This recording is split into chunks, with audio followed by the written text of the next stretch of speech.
What's up, this is Nak3d Eli, the mostly unclothed gamer, here with another ranking discussion video for Halo 5. I realize I'm extremely passionate on this topic and I have a lot to say, so I doubt I'm going to get through everything in this video. I have 10 topics that I want to bring up about ranking systems, and I want your guys' feedback on all of it. So instead of trying to rush through it all, I might just continue this series, upload some multiplayer gameplay, and continue to discuss the ranking system specifically.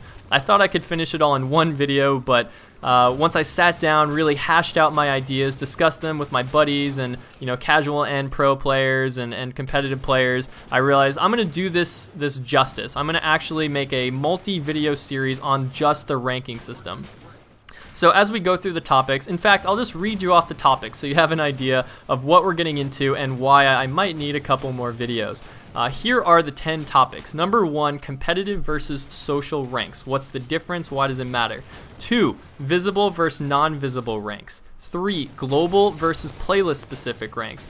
4, credit versus XP systems. 5, divisions versus no divisions in your ranks. 6, conditional versus unconditional ranked playlists, and I'll explain what I mean by that. 7, the top boundary, so that's like what do we do with the very best players in the world and how do we use that to foster our esports scene. 8, quit penalties. 9, self versus imposed rank resets.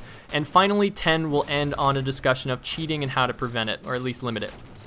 So let's just get started with number 1, competitive versus social ranks. Social ranks are, or social or casual ranking systems, are ones like Halo Reach and Halo 4, where you play a game and you get XP or credits or points that basically ranks you up after enough time. So a social ranking system doesn't represent skill, it represents playtime in the game. So inheritors could have lost all their games, but they played a lot, right? That's a social ranking system. And I want to talk about that in detail, but first, a competitive ranking system is a system based on a win-loss ratio or some other competitive statistic.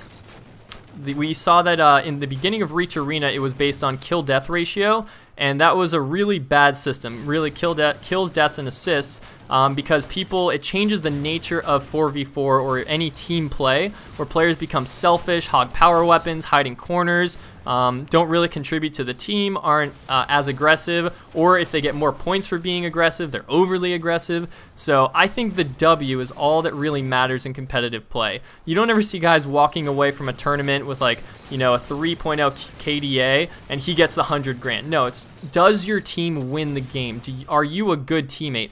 A lot of players aren't those like aggressive Slayer types, they're support types.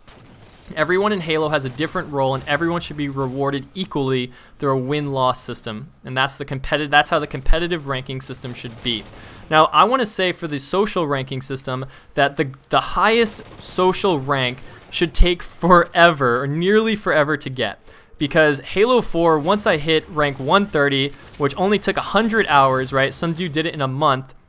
That really kills a lot of the motivation for playing the game. Players like to be in an atmosphere of growth. They like to feel like they're doing something. So after every game, they want to still be ranking up. Inheritor gave me that feeling. I played 4 hours a day on average for 11 months. I was one of the top 400 inheritors, and I was extremely proud of it.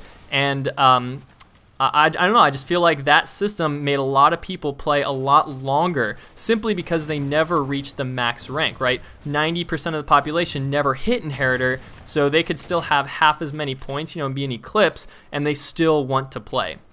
That is a good global social ranking system where it takes 1,200 hours to hit max rank as opposed to, 100 hours. Make it a really high cap. I also wanted to say that I want the social ranking system to have symbols.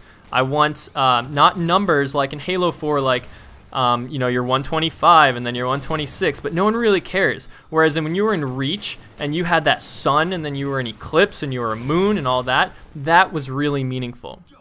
So I really only got to touch on the very first point, but I think it's an important point to make, and we will go through the rest of the points in future videos. So if you're enjoying the series, give it a thumbs up, give me some of your feedback on that point, competitive versus social ranks, and share the video with your friends if you want them to check it out as well. This is Nak3d Eli, subscribe for more, and thank you so much for watching.